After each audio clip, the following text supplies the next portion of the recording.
हरियाणा में संतों को बदनाम करने के लिए लगातार उन पर अनर्गल आरोप लगाए जा रहे हैं, ऐसा संतों की बैठक में देसाई ने कहा।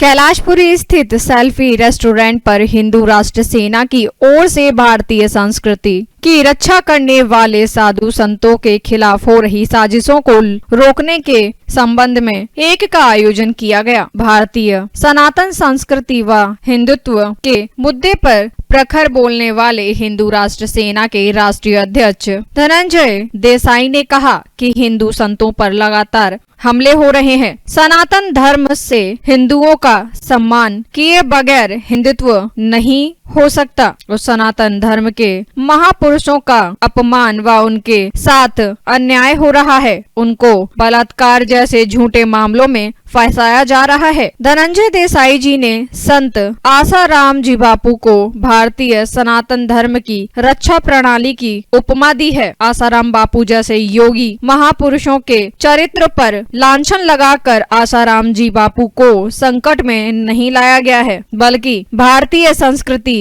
भारतीय जीवन पद्धति, सनातन धर्म को संकट में लाया गया है। मनकामेश्वर मंदिर के महंत योगेश पुरी ने कहा कि षड्यंत्रकारियों व धर्मांतरण करने वालों के द्वारा ही हिंदुओं के मन में अपनी संस्कृति के प्रति प्रश्न चिन्ह खड़े करने के लिए आसाराम बापू जी जैसे महापुरुषों के चरित्र हनन के प्रयास किए जा रहे हैं। अमन गुप्ता, आगरा समाचार 24।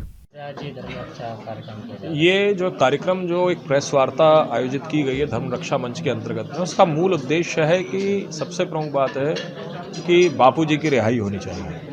मुझे जो व्यक्तिगत लगता है। और उसके आधार पर मैं आपके चैनल के माध्यम से, चूँकि लोकतंत्र का चौथा स्तंभ कहा जाता है आप सभी लोगों को, पत्रकारों को, पत्रकारिता को, तो मैं सिर्फ यही चाहूँगा कि प्रधानमंत्री जी इस चीज़ को अपने संज्ञान में लें और कोर्ट का अपना एक कार्रवाई होती है, अपना एक सेशन होता है, उस सेशन को जल्दी से जल्दी त्वरित कार्रवाई के अंतर्गत में उसको डिले ना करते हुए, विलंब ना करते हुए, तारीखों पे तारीखें ना देते हुए, बल्कि उसकी त्वरित कार्रवाई करते हुए फास्ट ट्रैक कोर्ट पर उसको लाया जाए और फास्ट ट्रैक कोर्ट पर ला करके उसको, अगर वह अपराधी हैं तो उन्हें सिद्ध किया जाए, और नहीं है तो एक संत को डाला हुआ है जिसमें कि केवल वो संत व्यक्ति संतत्व नहीं है, बल्कि वह पूरे धर्म का प्रतीकात्मक है। ऐसा व्यक्तित्व है जिसने कहीं ना कहीं पूरे राष्ट्र में एक धर्म की अलग जगाई। अगर वह कुछ भी उनके साथ में निरपराधी हैं और अगर न्याय भी अगर कहीं देर से मिलता है, विलंब से मिलता है, तो वह भी अन्याय होता है। तो मेरी आप सब आपके माध्यम से यही प्रार्थना है कि भाई इस चीज़ को जल्दी से जल्दी ला करके सामने सिद्ध किया हम हिंदू राष्ट्र सेना के राष्ट्रीय अध्यक्ष धनंजय देसाई महाराष्ट्र से आज आगरा आए हैं। हमने संतों के ऊपर, भारत में संतों के विरोध में जो षड्यंत्र शुरू है उसके विरोध में भारतीयों को जागृत करने का, भारतीयों के अंदर छुपे भारतीयत्व को जागृत करने का, समुद्र मंथन से निकले अमृत को प्राशन करने के लिए सब दौड़ते हैं, मगर विष को जो संत अपने कंठ में धारण करते हैं, हलाल को पचाते हैं, ऐसे संत श्रेष्ठ श्री आसाराम जी बापू झूठे आरोपों में 9 वर्षों से कारावास में है। ये भारत का दुर्भाग्य है। भारत की संतों की, भारत की धरोहर, भारत की नींव को मजबूत करने वाले संतों की परंपराओं को कलंकित करने वाली दुष्ट शक्तियां भारत में उजले माथे से घूम रही है और भारत की नींव को मजबूत करने वाले संत कारावास में है झूठे आरोपों में।